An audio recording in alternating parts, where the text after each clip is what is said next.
Halo semuanya, perkenalkan saya Marimar Slutonga. Saya di sini akan melakukan wawancara kepada seorang guru TK di daerah Bojongsari.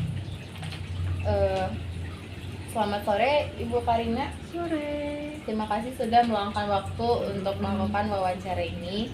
Perkenalkan saya Marimar, mahasiswa dari program studi Pendidikan Guru Sekolah Dasar di Universitas Pelita Bangsa. Dalam kesempatan ini, saya ingin melakukan wawancara singkat untuk mengetahui lebih dalam mengenai pengalaman dan pandangan Ibu Karina sebagai seorang guru yang menjadi favorit bagi siswa.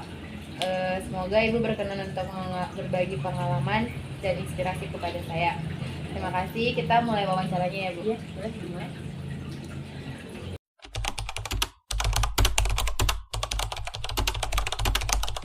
Untuk pertanyaan pertama, apa alasan utama Anda memilih profesi guru dibandingkan profesi lain?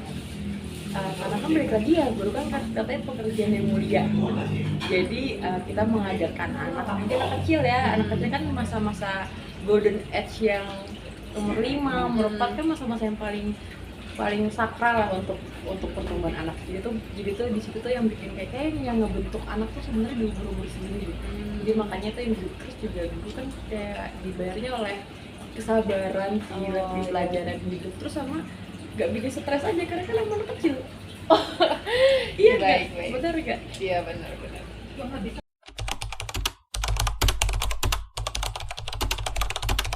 Baik Ibu Karina, kita lanjut ke pertanyaan kedua ya Bu. Bagaimana perjalanan Anda membentuk diri menjadi guru yang berkarakter kuat? Kalau karakter kan itu lebih ke learning by doing ya. Jadi kita pas saya jadi guru pertama, saya ngeliat mungkin tadinya nggak sabar sama anak kecil, ada yang kayak gregetan, kayak pengen gitu ya.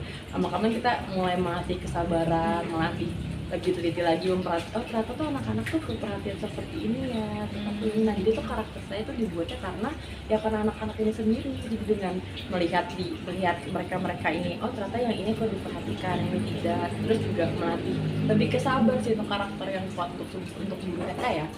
Itu tuh lebih ke sabar, karena anak kecil tuh bukan yang kita jelaskan sekali langsung oke, tapi kita harus jelaskan berkali-kali. Nah disitu kan sabarnya kan kadang orang beda-beda ya, kadang orang tiba-tiba genget-genget, iko nggak ngerti, tapi kan itu anak kecil yang kita harus jelaskan dengan secara detail. Nah jadi tuh karakter aku untuk kita sebagai guru ini ya lebih ke sabarnya sih yang bikin aku karakter kuat sebagai guru, karena aku mau tahu kalau gurunya kurang sabar tuh sepertinya akan mempengaruhi anak-anak sendiri.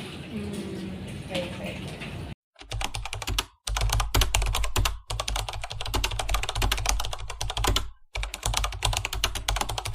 Kita lanjut ke pertanyaan selanjutnya ya Bu. Bagaimana cara Ibu Karina membuat suasana pembelajaran menjadi menyenangkan dan tidak bosan di kelas? Biar nggak bosen ya, aku sih lebih ke game, terus nanti ada kayak kata-kata satu kalimat pembelajaran tapi aku bikin nyanyian. Karena itu akan kayak ini jadi akan inget, jadi anak-anak tuh cepat inget karena tuh jadi nyanyian. Kayak misalkan A B C D E, nah itu kan jadinya orang karena ada nadanya jadi cepat ingat. Nah jadi tuh biar nggak bosen juga, sama biar jadi ada core memory sendiri dalam anaknya itu. Jadi maksudnya kayak saat dia tidak perlu menghafal, tapi dia memahami dengan cara menyenangkan. Iya. Kayak gitu. Kalau di aku sih materinya ya biar nggak putus. Kadang juga kayak ada yang mungkin loncat-loncat atau penari-nari sambil kita peragakan, sambil kita mempelajari juga, misalkan seperti apa kelinci itu seperti apa loncatnya. Kan itu kan akan jadi memori sendiri untuk anak-anak, jadi nggak bosan. Semangatnya juga ya. Baik.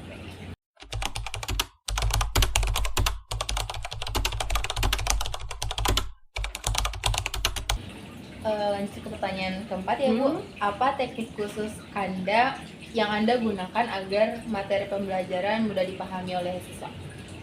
Lebih ke menjadikan cerita dongeng. Jadi aku suka pakai boneka gitu, tuh nggak sih, boneka yang tangan yang kita gerak-gerakin ya, anak-anak kadang suka itu. Jadi misalkan ini menganggap ini kelinci ini tuh seperti ini gini, jadi tuh akan saya masukin ke teori pengajaran. Jadi biar dia akan ingat, oh ini dibicarakan oleh kelinci kemarin kayak gitu. Jadi tuh untuk tekniknya sih biar anak-anak pas masuk sih lebih ke cerita itu sih, gitu. Dari teknik unik saya itu sendiri gitu.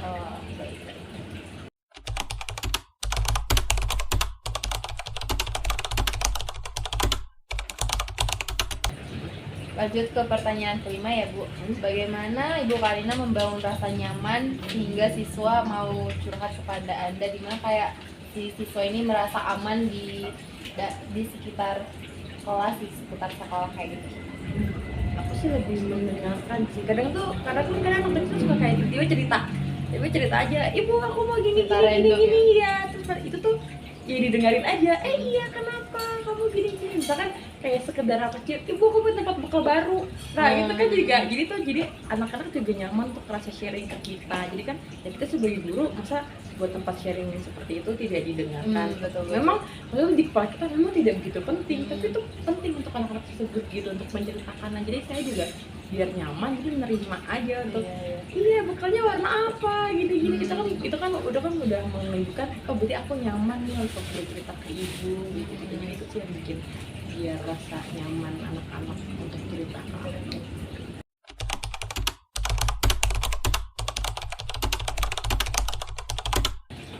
Baik Bu Karina, saya akan lanjutkan ke pertanyaan selanjutnya. Menurut Bu Karina nih, karakter apa yang membuat guru menjadi favorit di mata siswanya? Karakter ya kayak balik lagi sih, yang mendengarkan, yang sabar. Pokoknya intinya kalau anak TK tuh jangan marah, tapi balik lagi jangan marah, tapi jangan memanjakan banget juga. Karena kalau misalnya kita nggak marah, kita akan tidak dihargai untuk kita tidak didengarkan. Misalkan kita nyuruh apa atau apa yang tidak didengarkan. Jadi sebenarnya sabar, tapi sabarnya tetap ada rasa tegasnya gitu sih. Nah kalau anak-anak kan suka didengar, suka dipeluk, suka kayak ayo sini main kayak gitu. Jadi lebih itu secara karakter yang biar ngelekat ke anak, dan anak tuh kayak kalau ketemu kita tuh rasanya tuh senang. Walaupun misalkan aku ketemu murid aku tapi di luar sekolah, misalnya kayak ibu ini gini, nah itu dia akan yang menyampaikan diri karena aku memberi perhatian, memberi dia lebih ke perhatian sih. Karena kayak misalkan tiap hari, halo kamu bekal apa hari ini, kamu semalam tidur jam berapa, gitu sih. Lebih ke perhatian sih yang bikin karakter yang disukai ini saya oleh anak-anak ini. Baik Bu.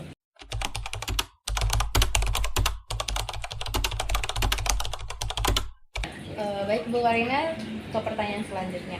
Adakah pengalaman lucu atau unik yang Anda alami bersama siswa yang tidak akan pernah Anda lupakan? Jadi kan anak kecil kan TK ya, kan bisa transisi ya. Kadang ini sebenarnya lucu sih sebenarnya, karena ada yang siswa yang tiba-tiba dia nggak tahu sakit yang nggak gimana itu BAB di kelas.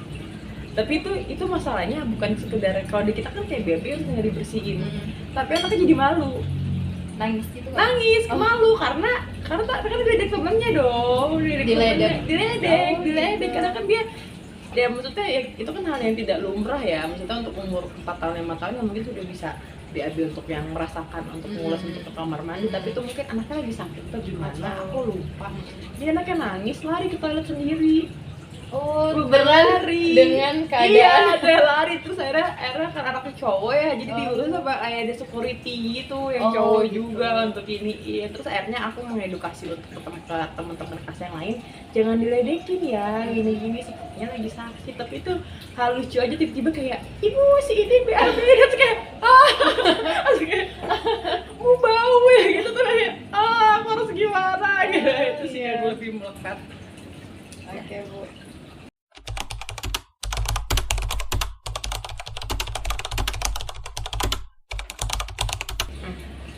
Baik Bu Karina, lanjut ke pertanyaan ke-8. Bagaimana Anda menjaga keseimbangan antara peran sebagai guru dan peran sebagai teman kepada siswa? Nah, kayak gini, kalau misalkan sebagai siswa kan kita mendengarkan cerita, balik lagi yang kayak aku bilang, karakternya itu kita harus memang sabar menjadi favorit, tapi mereka tuh harus harus segan sama kita. Maksudnya segannya tuh saat jangan nyampe aku marah, misalkan aku disuruh gambar ini, terus tiba-tiba tuh karena mereka tahu aku penyabar, mereka kayak mengabaikan. Aku tuh membuat biar aku disegani oleh mereka. Maksudnya disegani ada saat aku berbicara untuk menggambar ini, mereka harus langsung menggambar. Jadi itu sih yang membuat susah ya, itu membuat karakter. Jadi karakter yang tetap disegani tapi tanpa anak-anak takut. sebenarnya susah sih sebenarnya tanpa lihat si takut. Jadi makanya aku membedakannya saat ada pelajaran atau saat pelajaran itu dimulai, ya aku harus belajar sebagai guru yang ayo gambar ini, ayo kita gambar ini, ayo kita coba pakai kertas origami gini, ayo coba. Dan itu kan pasti ada yang kayak mikir Ibu Karina mah sabar gini-gini, tapi ya nggak juga. Saya bisa langsung menunjukkan bahwa kerjain ya sekarang ya gini ya, Tetap gitu ya. harus disiplin juga ya. Harus disiplinnya tetap. Jadi untuk memisahkan itu adalah kalau misalkan dari teman-teman curhat, tapi kalau misalkan jadi guru ya balik lagi untuk perintah yang aku perintahkan untuk pengajaran itu harus dilakukan.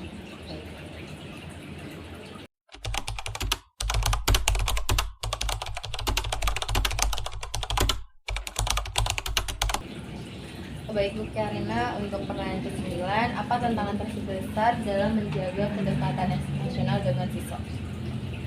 Menjaga ya, itu ke balik lagi sih kan, karena aku kan gue TK ya, masih TK tuh masih harus cuman sabar, cuman mendengarkan. Tapi kadang gini, kadang mungkin ada kira-kira sedih dari anak TK sendiri itu ya, mungkin kita juga sedih, tapi kita tuh tidak boleh menunjukkan emosional itu. Karena itu berarti menurut dia berarti bukan hal yang wajar, tapi kita sedih. Jadi kita harus menahan itu juga, tapi kita harus sabar juga. Entah ada yang petakilan bisa diatur, kita harus kayak membilangkan dengerin ya gini. Kita harus walaupun berkali-kali ya berarti sabarnya kita tuh ya ngomong berkali-kali itu. Dan begitu sih untuk pendekatan emosional.